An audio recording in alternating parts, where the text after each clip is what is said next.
Makadini vana va Mwari tinoda kutenda Mwari ne privilege yavatipa kuti unganidza savana vavo kuti vataure nesu apo tiri kuenda mberi ne series yedu ye family life. Ne series yedu ye family life toda ku iko zvino panguva ino itoda kutarira chidzidzo chinoti iko a solid foundation for marital success. A solid foundation for marital success. Neyo yakasimba yomuchato unobudirira. Neyo yakasimba yomuchato unobudirira. A solid foundation for marital success. Ngati na matei baba vedu vari kudenga muzita ramuponesi wedu Jesu tinokutendai.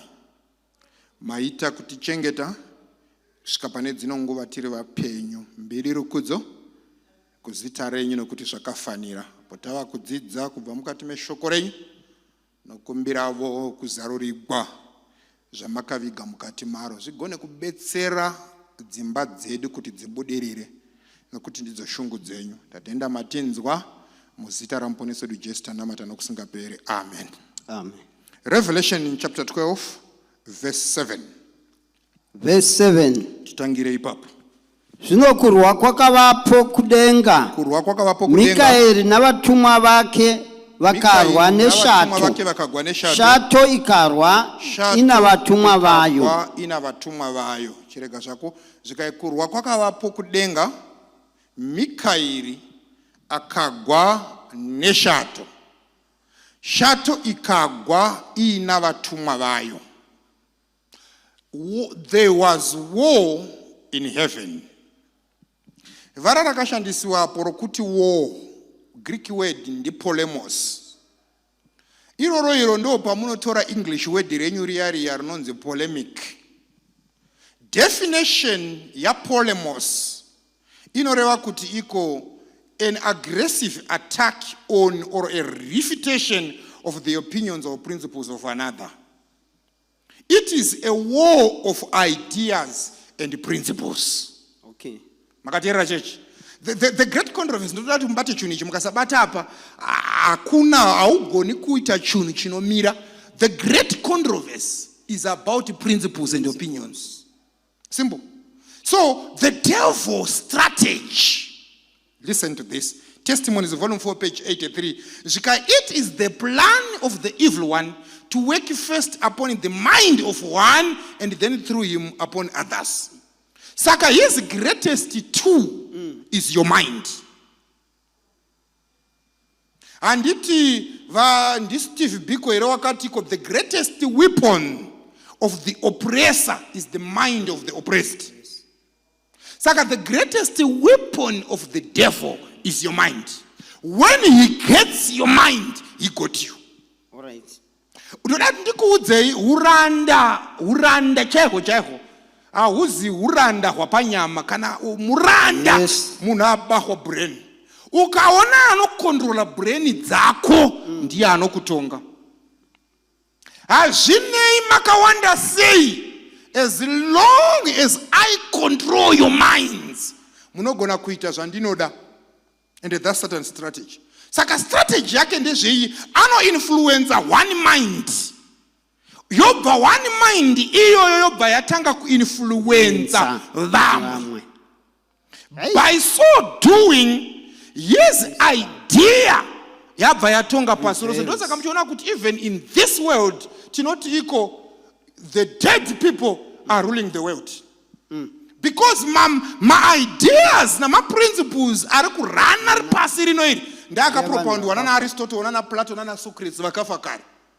Saka, it is ideas of the dead that are running the world.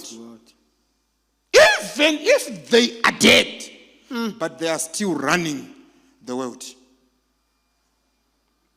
Vari kuchirana. 2 Corinthians chapter 10 verse 4 and 5. Verse 4. nokuti nhumbi dzedu dzokurwa nadzo hadzisi dzenyama asi dzine simba pamberi paMwari rokuputsa nhare. Isu tinoti tichiputsa njere we destroy arguments, nezvakakwirira zvose zvinomutsa kuzorwa nokuziva Mwari. Vanotapa mifungo yose kuti iterere Kristu. Tinotapa mifungo yose kuti iterere Kristu. Iwai chinhu chacho chiri kunzi naPauro, nhumbi dzedu dzokugwa nadzo hadzisi dzenyama, but dzine simba pamberi paMwari rokuputsa ma-strongholds. Ma-strongholds acho akutaurwa zvikai arguments, loft opinions that fight against God. And vanokunda say they take every thought captivity to Christ. Saka hondo hii is about principles and opinions. To understand even in family menu whose principles are you propounding? Because when you don't understand this, great controversy, because marriage ziri mu context ye great controversy. And mchaona kuti pahondo yakaitika kudenga hapana kana akafa. Revelation chapter 12 verse 9. What type of war yakadaro? Kuti vanhu vanogwa hapana unofa. Zvakazarwa chapter 12 verse 9. Gara wakafura hatina nguva. Verse 9. Zvino shato huru yakakandirwa pasi. Iyo nyoka yakare inonzi Diabrosi naSatani, munyengeri wenyika yose, yakakandirwa pasi panyika navatumwa vayo. Vakakandirwa pasi pamwe chete nayo. Hondo yacho akaitanga ina vatumwa vake. Hondo yacho yakapera vakakundwa vakakandirwa pasi vaina vatumwa vavo. Nobody died. What kind of war is this? And even today he is still alive. Hakuna kana nkirozi imwe chete yakapanduka yakafa. Na iye Satani wacho na zvino mupenyu. We are given a different picture of the war. Pen of inspiration inoti kudini, manuscript 34, 23 August 1906, zvikaina Ellen White. Then there was a council in heaven. Warfare it is called. Saka pachinziko hondo yakavako kudenga chii chakavako panapa chakuudzwa kuti it was a council in heaven. Mwari wakadana dare kudenga kuti atsanangure maprinciples ake. Sataniwo akapiwa mukana wekutsanangurawo futi maprinciples ake. That's the war in heaven. Ndo hondo yacho iri kunzi kwai hondo yakagwiwa. Patonzi pakatogwiwa ipapa kugwei chii chakaitika zvikanziko Mwari wakadana dare kudenga. Hondo ndo zita rayo. Patterns and Prophets, page 36, in the heavenly councils, the angels pleaded with Lucifer, the Son of God, presented before him the greatness and the goodness and the justice of the great and the sacred unchanging nature of God's law. God himself has established the order of heaven, and in departing from it, Lucifer would dishonor his maker and bring ruin upon himself. But the warning given in infinite love and mercy only aroused a spirit of resistance. Lucifer allowed his jealous of Christ to prevail and became the more determined. Kristu akamutsanangura kuti onaka zvauri kuti unogona kuchinja hurumende hazvibude nemhaka yekuti iko mirayiro yehurumende iyi yakafanana nomwene wayo. Saka kubvisa murayiro, kubvisa mwene wemurayiro, because murayiro itranscript yekarekta yaMwari. Saka haugoni kuchinja murayiro, hauchinjiki sokusachinja kuri Mwari. Zvikanziko Satani akati kana zvikaedzimwe ngirozi dzikaplida naye dzikati zvawakuita izvi uri kuzvikonzeresa, you are bringing ruin upon yourself. Achitsanangurirwa sona Kristu. That was it. Zvikai but rudo nemesi yaMwari yokumutsanangura zvinhu zvakafunga kutiko kupusa. Infinity love and mercy yakainterpretiwa as if kuti iko hapana vapusa saka they are giving in vatombodana dare ndikaramba ndichipuresa ndopinda zvika he was determined. What was he determined to do? Zvikanzi iko Satan was determined to bring God to his ideas, his way, to force him to change the law of his government. This was the cause of the war in heaven. Letter 24, 19 May 1896.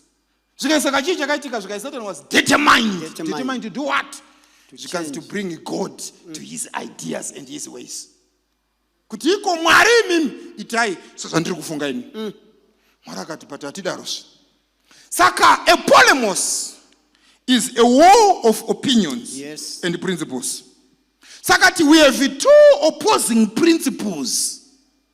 Makatera church, we have two opposing principles. Satan did not succeed in heaven. Verse 8 Zvakazarwa chapter 12. Haana kusucceed. Verse 8. Yeah. Vakasakunda nenzvimbo yavo haina kuzowanikwa kudenga. Saka Satan nzvimbo yake kudenga haina kuzowanikwa. He was thrown down here nengerozi dzake. Saka auya panapa. Letter 24 yaya inoti iko now he is determined to carry out on this planet the plan instituted in heaven. The plan he instituted in heaven is determined to carry it out here on earth. What's the plan? It is to bring God to his ideas and his ways. Saka the whole issue great controversy haisi zvamunofunga kuti iri. Muri kunoisa kwaisiri vana baba nana mai vakomana navasikana muchiisiya kwairi. Issue great controversy iri pakuti Satan uruda kuti Mwari aite zvinhu nenzira yake. Mwari uri kuti iko nzira dzangu is the best. Satan ari kuti I can make a reformation panzira dzenyu. Ndio panongori nenyaya. Saka now through God's people Satan is succeeding. Because people of God are ignorant of his principles. Satan has continued to present to men as he represented to the angels his false representation of Christ and of God, and he has won the world to his side. Even the professed Christian churches have taken side with the great apostate. Ma church chayo. Reveal and Herald, 28 January 1909, Kanakutiko Bible Commentary, Volume 7, page 973. Zikaiko ma church emunyika muno. Zikaiva kind of side Satan. Why? Because my principles that they propagate, my principles are Satan. Even mudzimba dzedu matirum, tinetorine dzimwe muri dza Satan, but dzinona matamwari. Because my principles are kushandisa mudzimba dzedu kudzirana, they are the principles of the devil. I always tell people, do you know what? I has issue you have won the argument, but issue how have you won? I has issue haina nderegwi.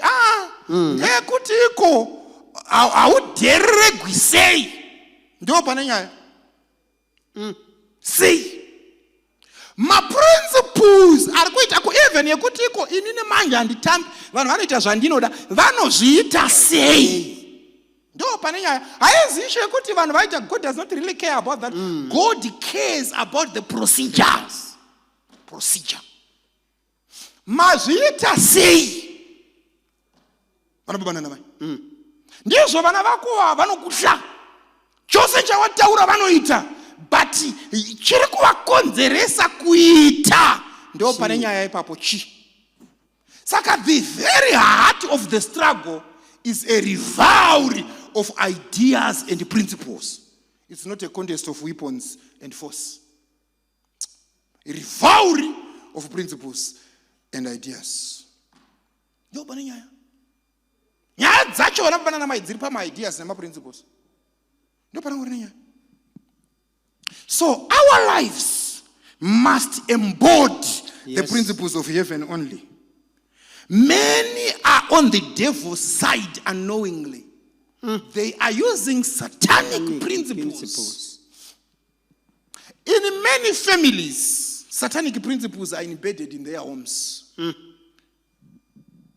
So the greatest issue manje ndeyekutiko, when you identify the difference between the two systems of government, then you can understand kuti kumba kwenyu muri kurana hurumende yekumba kwenyu muchishandisa maprinciples ani.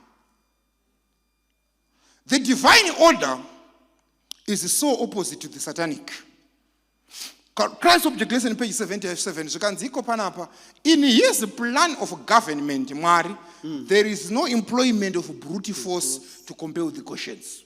There is no employment of brute force to compare with the conscience. Mwari muhurumende yake amuna force. Right. Wherever you see force applied, apana Mwari papa. Msaudzwa nema. Pese panoshandisiwa whatever you use to compel the conscience, apana Mwari ipapo. Apana. Brute force. In God's planning of government, amuna izoso. Amuna. Izvo zvitara mhuri yako kuti iko uri kuirana based on whose principles.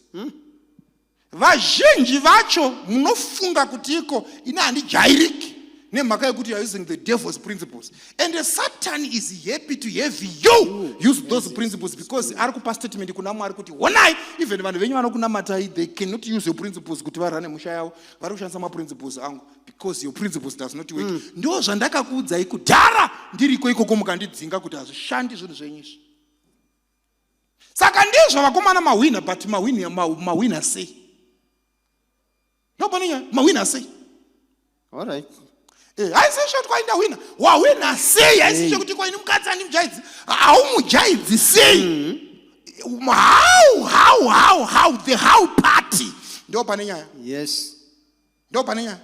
Iwai ndikuudze varume Mwari. Tine tinotiko the weakness of God. Zvakazarwa chapter 3 verse 20. The weakness of God. Verse 20. Tarira ndimire pamusuo ndikugogodza ndichigogodza. Aiwa, kana munhu akazarura ndopandopinda uyu ndichapinda uyu with this power. Inda ku verse 7 verse 8, with this power ndiye ari kuti ko ndimire pamusuo ndiri kugogodza. Wai zvaambotaura pa verse 7. Zvanzi naye mutsvene iye wazvokwadi iye une key ya David, iye unoti kana achizarura hapana unopfiga, kana akapfiga hakuna unozarura. The same person with that power. Ndinoziva. The same person with that power. Rokuti kana akavhura hakuna unovhara. Kana akavhara hakuna unovhura. Ndio unosvika pa verse 20 kuti taranda kamira pamusuo ndiri kugogodza. The weakness of God.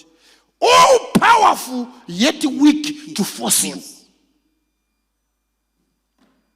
Then when you think to have power, zvinokupa right yekuti ko vanhu vaite zvaunoda. God does not operate like that. Yes. Yes, the principle. Great Controversy, page 591. God never forces the will or the conscience. God never forces the will or the conscience. He is opposite to the kingdoms of this world. Ndosaka Jesu achinzi is the Prince of Peace. Ndosaka vaJudha vakamutsamwira. Musi waakavapa sona State of the Nation address pa mount yankire pa gomo paya paakapa the Sermon on the Mount. VaJudha vakatarisira kuti iko auya iko zvino akuno announce matongero aachaita. Jesu ndobva atanga kuparidza maridzo yake pagomo. Iwai zvaanotanga kutaura maJudha akati ndokudii ikoko. Chapter 5 yaMatthew verse 38 to 42. Verse 38. Yeah. Makanzwa kuti zvakanzi ziso rinotsibwa neziso. Ina handidaro. Zino nezino. Yeah. Asi ini ndinoti kwamuri. Musadzivisa wakaipa. Asi unokurova padama rorudyi umupe penze nyambi verenga zvakanaka. Anokurova rimwe dama iri mupe rimwe. Right. Anokumanikidza kuinda maira imwe inda nayo mbiri. Musadzivisa wakaipa asi unokurova padama rorudyi umuri nzire rimwewo. Kana munhu achida kukwirira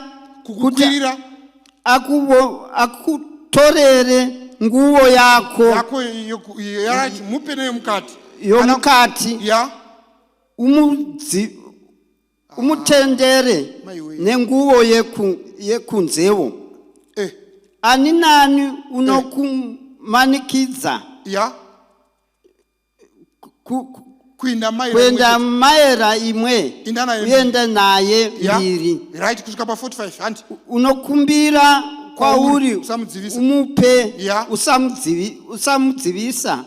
Unoda kwereta kwauri. Makanzwa kuti zvakanzi udewo kwako uvenge muvengi wako. Asi ini ndinoti kwamuri idai vavengi venyu munyengeterere vanokutambudzai kuti muve vanakomana vababa venyu vari kudenga nokuti vanobudisira vakaipa nevakanaka zuva ravo nemvura vanonayisira vakarurama nevasakarurama. Zvikana Jesu ndo nyaya yacho. Ari kupa state of the nation address. Apedza so zvikanziko vakomana kana ukarugwa dama parimwe. Kana akauya achida kukukwereta usaramba mupe. Kana akakuti hande maira iwe inda naye akakufosa akandiperekedze kusvikapo iwe inda naye uko anosvika. Zvikaiko even if akauya akada kutora hembe yako yomukati zvikaiwo mupe nebhachi. Anoda kuti ndoda hembe. Oti ayi kusvete hembe chetora nebhachi. Ndo paari kupa nhangire yake. Zikai maJudha akati what kind of a government is this? Tinokunda sei vavengi vedu nemunhu akadaiwo so. Zvikai vakabvapo vagutsikana kuti vakomana angambofa akaita mambo wedu uyu. Saka urona kuti iko Jesu ari kupa panapa maprinciples egovernment yake. Why didn't he destroy Satan? He is almighty. Mwari angadai akaparadza Satan kana dai aida. Page 759, God could have easily destroyed Satan and his sympathizers as easily as one can cast a pebble to the earth. But he did not do this. Why? Rebellion was not to be overcome by force. Compelling power is found only under Satan's government. The Lord's principles are not of this order. His authority rests upon goodness, mercy, and love. And the presentation of these principles is the means to be used. God's government is moral. Truth and love are to be the only prevailing powers. Number one, goodness, mercy, and love. The presentation of those principles are the means to be used. The prevailing power is the truth and love. Saka arikuti iko kana munga kunda muchikundira hurumende yangu munokunda muchishandisa love, truth, goodness, and mercy. Don't use force, because compelling power is not found in my government, it's found under Satan's government. So never ever win anybody by force. Never even use your means to win people to your side. That's not God's doing. Even manakana achitumwa chaiko hanzi iko idai ukasadai andidai. Ukaona chaenda kana kuti chaita nokuti wachitika na ukasadai woso handikuvigiri washandisa force. Chiri kuita zvinhu izvi kwete nokuti chinoda but nemhaka yekuti iko choda zvinhu zvauri zvawachivimbisa.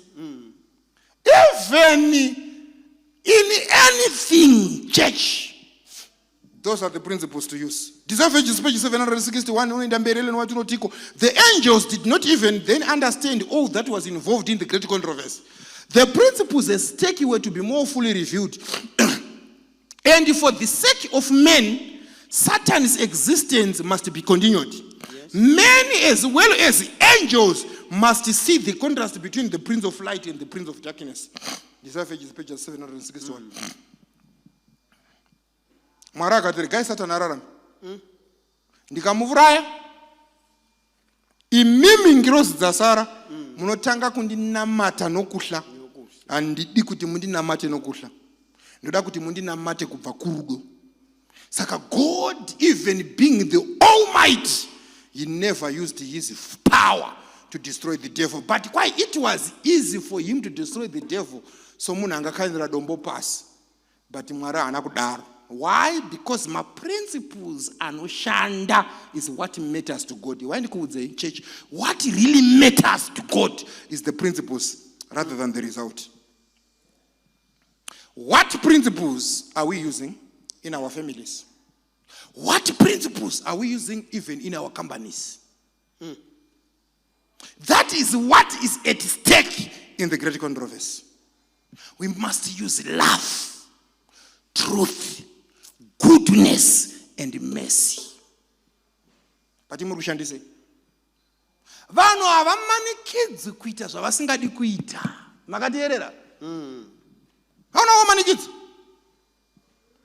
Unogona kuvamanikidza voita, but vaitira kuti wavamanikidza havana kuitira kuti iko zvakanaka.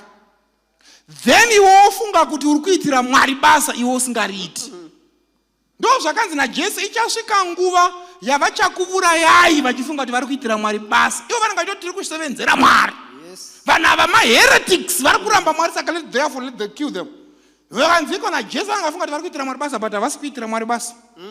Kana mukanoverenga Nebhukadhinezari chapter 3, vakomana varamba kupinda varamba kunamata chitombi. Vapedza ndobva vakandiwa mumoto ndobva vazobuda. Nebhukadhinezari kwai unoti iko Mwari wavakomana ava ndiye Mwari, ndiye ngaanamate panyika panapa. Kana munhu akaramba kunamata Mwari uyu, zvikanzi iko mumba yake ngaipiswe iite durunuru. Ellen White okomenda nyaya yacho muna Prophets and Kings anoti iko the king vakanga vari right ivo commitment yavo kuti vanoda Mwari waDhanieri ngaanamate, but kufosa vamwe kuti vanamate Mwari waDhanieri vakanga vari wrong. Mwari haadi manamatigo iwawo.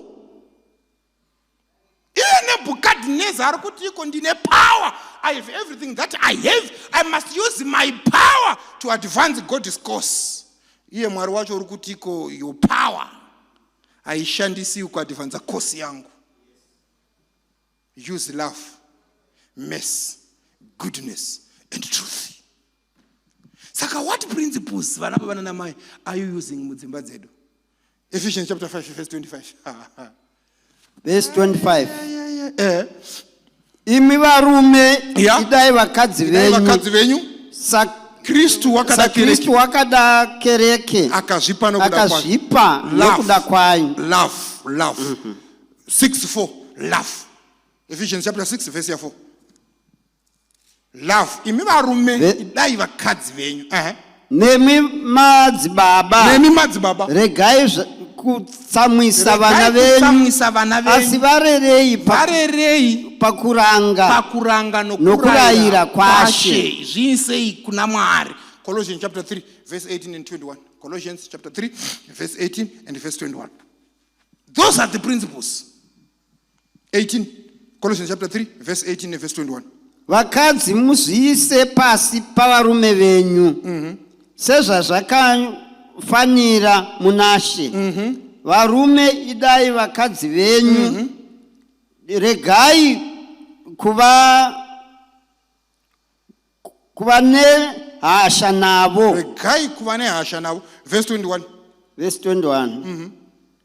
Madzibaba regai kunetsa vana venyu kuti varege kuvora moyo. Regai kunetsa vana venyu.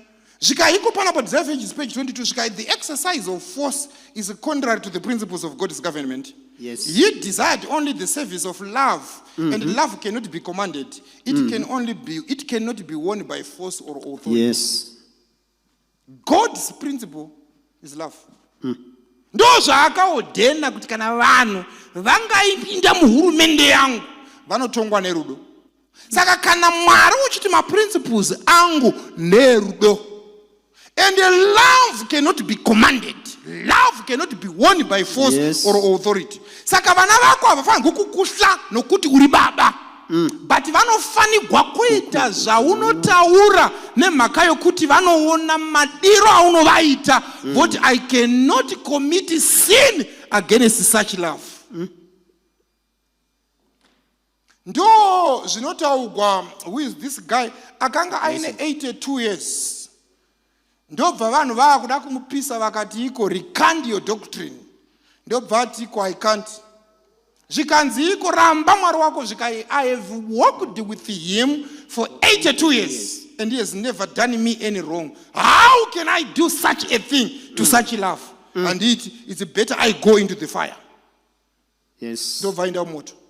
Unoziva chinofanirwa kusunga mhuri yako pauri as a father. It is your love. Yes. Nemukadzi wako so ati iko this kind of a man. Ndikamuitira zvakadai sei.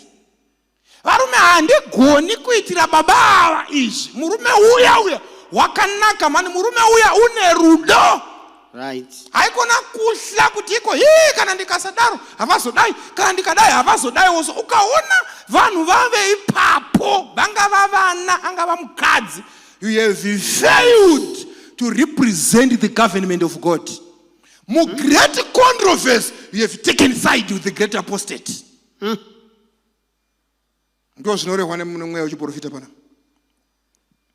Hurumende ya Satani ndio ya force. Design pages page 759, compelling power is found only under Satan's government. Satani ndiye anoti kana munhu akaramba kuita zvandoda ndouraya. Ndosaka Mwari akamuti wakuinda kuna Job. Inda unoita everything but usabata mweya wake, because God knew kuti ma strategies ake ose kana airamba, the last was to destroy Job. But Mwari unotiko ndaisa mugano kuna Job aubati. Ndizvo here maraniro atiri kuita dzimba dzedu vana baba nana mai. Ndizvo. Kana kuti ifosi. Ukadai handidai. Ukadai handidai. Izvi musiye ndiwane madai. Kana musina kudaro ndiyati karova munhu. Hatirambi vana vanorohwa. But vanorohwa vachitori nedzimwe mhosva dzavo dzavaita ende vachitorohwa nokuti Bhaibheri rinoti ngavarohwe. But vane marohweko. Haikona kuti pese unoda kushandisa shamu kuti vanhu vaite zvaunoda. Why don't you be a good father so that vana vako will not rebel against your goodness? Kana vakaita achivhunziwa mwana ati kwakupengereka hangu kwangu, but that guy, that father of mine, that one is a good man. Yes. Ndo testimony inofanirwa kufamba navana vako vachibva panapa kuti varume ini ndini benzi, but baba vangu, mai vangu, those parents ndo vagwadzisa zvokuti ati fambe mberi uko anofanirwa kufunga kuti iko ndoramba mai vakadai vose. Ndaiverenga biography ya Spurgeon, unoti iko akawa rimwe zuva mai vake vachinamata so vachimuisa pamberi paMwari somukomana mukuru, zvikai akati iko such a kind of a prayer and such love handigoni kukanganisira chembere iyayai, regai ndifambe naMwari. That's how the great preacher of the 19th century became about. Love. Yeah, my love. Yombereki. Kona kuti baba vanohlisa. Kasvikapo. Vana vachita kana nyaya. Vachiona TV chaipo. Vanoona mota ichiti bama light. Vanobva vatodzima TV voenda kunovata. Voziva kuti chikara chiya chauya. You would have failed as a father. Be firm per principle, but soft. Velvet glove. Grip unayo, but velvet glove yakapfekwa. But Satan's constant resort to gain control of those whom he cannot otherwise seduce is compulsion by cruelty. Unokuforsa, unokupinza munamo, unokupinza matambudziko. Through fear or force, he endeavors to rule the conscience and to secure homage to himself. To accomplish this, he works through both religious and secular authorities, moving them to the enforcement of human laws in defiance of God's law. Great Controversy, page 591. Ndo masvikiro evheni achaita pamunembo wechikara. Kuti unoshandisa power kuti vanhu vamunamate. Mainstitutiro achaita munembo wechikara, National Sunday Worship, uchasvitsa ipapo through force of government and of churches, religious churches. Saka, when you exemplify those principles mumbamako, uri kudzinga vana vako kuna Mwari. Tichazvibata patita kubata kurerwa kukanaka kwevana. Uchaona kuti vana vedu vari kunopanduka nemhaka yekuti maprinciples atakashandisa kuvarera hatina kushandisa maprinciples aMwari. Saka pavakakura vakaenda kwakarerekera maprinciples akasimwa mavari ende ihurumende yaSatani. Ushati vana vangu vaiuya kuchechi vaidini, but mavuyiro avaita kuchechi ndo akanga ane nyaya. So which principles are you using in your home? Whose side are you on? We have two opposing principles. Choose to build your marriage upon one of them. Great controversy.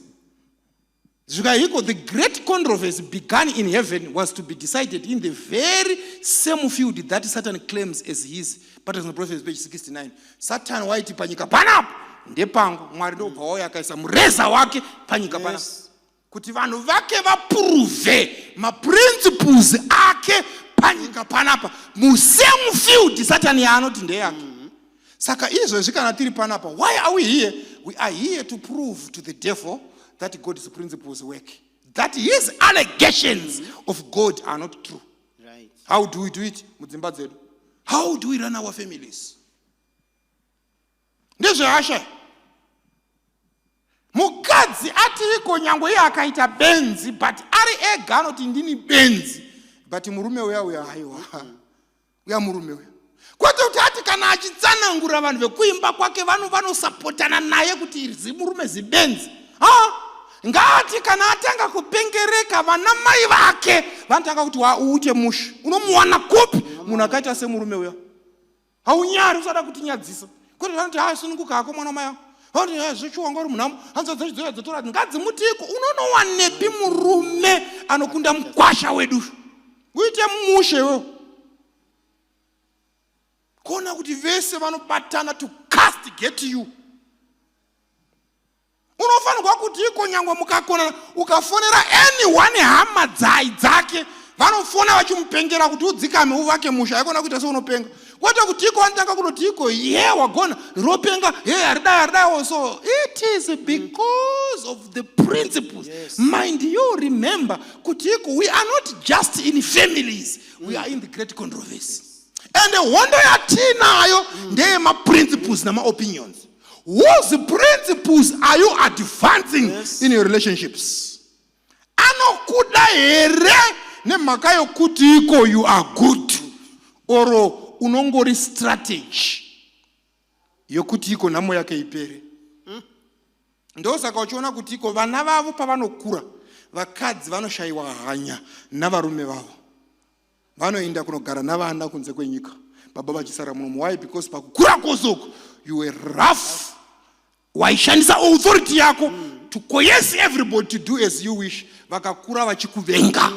Saka pavakawana chance vakudzidza vana vave namabasa avo vakabva vatora mai vavo vakaenda navakati vabvise munhamo yatakakura tiri. Vanofanirwa kuti iko mai ivo vana vakati mama huyai. Vati iko handisi murume uya oga. Ndosiya baba venyu nani. Kana baba venyu vasingauyi ina handisi kuuya iko. Kana muchitenga matiketi tengai ari maviri. Right. Rangu nera baba venyu. Don't expect the results of another kingdom. Why are you using the principles of another kingdom? It doesn't work like that. Yes. Cancel yakapewa umwe murume. Testimonies volume 2 page 259. Ellen White, brother L, you rule with a rod of iron in your family. You are severe in the government of your children. You will not gain their love by this course of management. You are not tender, loving, and affectionate and courteous to your wife, but you are harsh and bear down upon her, blaming and censuring her. Page 259. Testimonies volume 2. Zvikanzi brother L, mambaranira amuri kuita musha muri kunyanya kutonga nembato. You are too severe pakutonga vana venyu. Haufi wakawana rudo gwavo nenzira yauri kutora iyi. Hauzitenda, hauna kusungunuka, hauna kupfava. You are hard. Una kumeso kweshumba kunge Joabi. Brother Eo. Zvika iko, hausi loving, hausekereriso. Zino rako rinoonekwa pakuvatuka. You are not affectionate. You are not courteous. Even to your wife. Kana mukadzi wako chaunonga kangoti kwindi. Hauna kusununguka kwaari, so hauna kupombonoka. Zikai brother Eo, you blame her for everything. You bear down on her. And blaming her and censuring her. Unohlisa. Akaona uchiuya anoti kwabuyiwa, anobhanya hafari. Yes. Hakufungi kana usipo. Ndosaka chitakaenda kuvana vake anodzoka akora. Angodzoka pauri otanga kuonda. Brother Eo, how's right? Zika iko page 260. Zika, if you wish to ruin your family, continue to govern by brute force and you will surely succeed. Zika kauda kuparadza muri yako, brother Eo, ramba uchitonga nembato. Zika unobudirira, unoiparadza zvesho. Iwe mukadzi uyu anokurizenda, anokuvenga mukadzi uyu. Nyemaka yematongero ako. But ukaramba wakadaro so, moramba. Zvika iko ramba uchita zvauri kuita izvi. Ukaona akangopukunyuka chete. Iko zvina akakugarira newe kuti iko haana zvimwe zvaanazvo. Handiti uri kuronga kumudzidzisa, mudzidzise adzidzi. Chamuona akudza kuti hausi type yangu. Tanga ndakadzisa ndikadini. Haiziishe kuti wakadzisa ukadini. Be good. Zvakadaro zvekuti iko anoti iko, how can I do this to this kind of a man? Vana vako ngavakude. Vana vako ngavakude. Do you know kuti iko when the family fails, it is the father's fault. Saka musha ukakona kuratidza maprinciples amwari, imhaka yekuti baba vemusha iwavo ndo vafoira. Testimonies, volume 2, page 709, zvikanzi, the meaning of husband is a housebound. All members of the family center in the father. He is the lawmaker, illustrating in his own manly bearing the sterner virtues, energy, integrity, honest, patience, courage, diligence, and practical usefulness. That's a fact. Musha wako ngauvambwe pa principle idzi dzamwari. Vana vako vati kana vakakutarira voti mwana baba vedu munhu waMwari. Unoziva vana vako ngativhunze vana vako, tikavhunza vana vako kuti iko baba vanoenda kudenga here, vati iko vedu vanoenda. Kana kudenga kukasaindwa na baba vedu kunogoendwa nevana. All right. Unofanirwa kupupurigwa kane veimba yako. Vari vaugere navo ivavava ndo vanofanirwa kutokupupurira kuti iwe unoenda kudenga kana kuti hauindi. Handiri kuona matarisiro aakakuita. Imhari dzekuti imi kana zvikurehwa zviri izvo imamuindi kaimi. Taraone matarisiro akakuita. Hauna kwaunoenda. Vanhu vaMwari. The principles. Ndo patogona kuvakira dzimba dzedu, because understand kuti you are not just in marriage, you are there to exonerate God's character against the allegation of the devil. When we use the principles of Satan in running our families, we are saying to God, your principles does not work, Satan's principles works. And Satan exalts oti kuna mwatare muone venyu vacho vamunoti ndevenyu vanoshandisa maprinciples angu. Ndakakuudzai chihurumende chenyu achishandeshi. Shandeshi. Unoziva ukatenga kuzviita izvi unogona kuti uonekwa sechituta. But hakuzi kututa. Kuva muKristu. Kana vakakutarira so vamwe vachikuona vanofunga kuti iko wakapusa. Unorega, unoita sekuti kurega vanhu vachiita zvavanoda izvokana. Uri kuvapa chance yokuti vaone kunaka kwaMwari mauri. Nokuti Mwari ndo zvaakaitawo kuna Satani. Nanhasi Satani mupenyu haana kumutorera kana simba rake. Haumubvisi pa allowance nokuti haana kuteerera. Unomupa allowance riri benzi kudaro. That's godly. Satani akapiwa simba rake rose, akapiwa ngirozi dzake dzose, akauya nadzo. Nanhasi ane power rake rose, nanhasi ngirozi dzake dzine power radzo rose. Haana kana chaakatorerwa naMwari. But ari kutogwa nehurumende yaMwari achishandisa maresources akapiwa naMwari. But Mwari hanei naye. Because he knows that at last his principles will come out victorious. That is how you must run your families. Ndo yacho munoti kana muchiparidza vamwe muchidzidzisa yamuti religiously, but ndo kwainobva nako ikoko. Yes. Ndo kwainobva nako. Ndo hangu varume vamwe vachiudzana kuti iko vamurume pamba usadheregwa usadini. Varume, ishi yedu haizi yokuhwina hondo. Ishi yedu ndiye mahwiniro ehondo. Yes. Unogona kuudzana kuti murume adai. Pane zvimwe zvinhu zvinoudzana vanhu kuti adai, unodai oso musha wako unodai, unobata nesimba unodini. Ari maprinciples owakaipa anenge achiudziwa vanhu. Mwari kana akatarira anoti iko muhurumende mangu hamuna zvakadai. Uyu zvaari kuita ndaumbomutuma ini. Ndizvo ari kufunga kuti ari kuitira ini, but haasi kuitira ini. Iwe unorana musha wako sei? Mukadzi wako anoona here kunaka kwaMwari mauri? Nyangwe aita mifurukutu yaanoita, anoona here kuti ava baba ava munhu waMwari? Ari ega atitaura ke zvokutaura ka vanhu vanongoumana ka vakadza. Sometimes anogona ngotaura zvinhu zvisipo, but atora zvaanozviudza ari ega akagara so. Ari ega so anofunga anokuudzana, anotaura ega kuti aiwa akana. Wangu ini murume uya ndewa Mwari uyu. Uya munhu waMwari uya kana uya akamira achitaura zvaMwari uya ndoteerera. Uya munhu waMwari.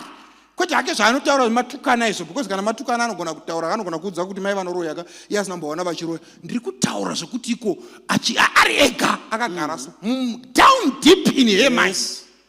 Does she understand that you are a man of God? If she does, congratulations. You have exemplified the principles of God. So, how we are going to win the war, the great controversy, matters. It's not just about winning. Unogona kuvaforsa, but usina kunge uchiitira Mwari. Nekuti Mwari unoti force haiwaniki kuhurumende kwangu. Inowanikwa chete kuhurumende ya Satan. So wherever brute force is used, hapana cha Mwari ipapo. Mwari ngavatibetsere. Mwari ngavatitire zvakanaka. Titendeuke, tigone kudzokera panzvimbo ngatinamatei. Baba vedu vari kudenga tinotenda. Mberi rukudzo kuzita renyu nokuti zvakafanira. Maita nomukana wekukunamatai. Maita nomukana wekuteerera kutaura kwenyu kwatiri. Ishungu dzedu kurarama seizvo imwe munoda. Tibatsireiwo mutitungamirire. Maprinciples aya mamwe acho anorema because hativoni kuti tinobuda sei kana tisina kushandisa simba, nekuti ndo ratakajaidzwa. Tibetsereiwo kutenda mushoko renyu, tigone kutenda munzira dzenyu, kuti imwe mazvireva sokuzvireva kwamakazviita ndo maitigwa zvingaitwa. Imi makachenjera kutidarika, hakuna chamunoreva chinoramba. Tatenda matinzwa. Mbiri rukudzo zvipiwe kwamuri muzita raJesu tanamata nokusingaperi. Amen. Vakomana musatye kufamba na Jesu, iye anoda vazhinji vauye kwari. Ime vasikana musatye kufamba na Jesu, iye anoda vazhinji vauye kwari. Yesu toenda, Yesu toenda, Yesu toenda, ikoko kudenga. Iwe usasare, iwe usasare, ama usasare.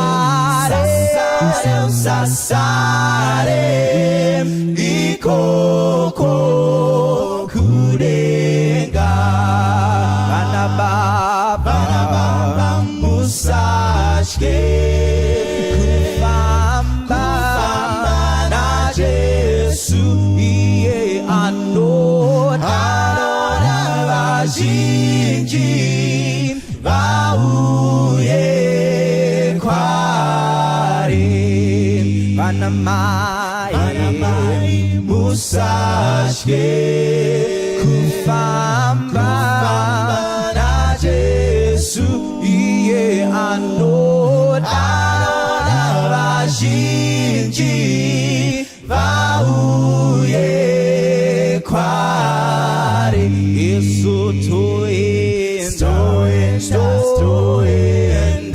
Yesu toenda Yesu toenda ikoko kurenga tetem sasare mamam sasare sisim sasare ikoko kurenga Yesu toenda Yesu toenda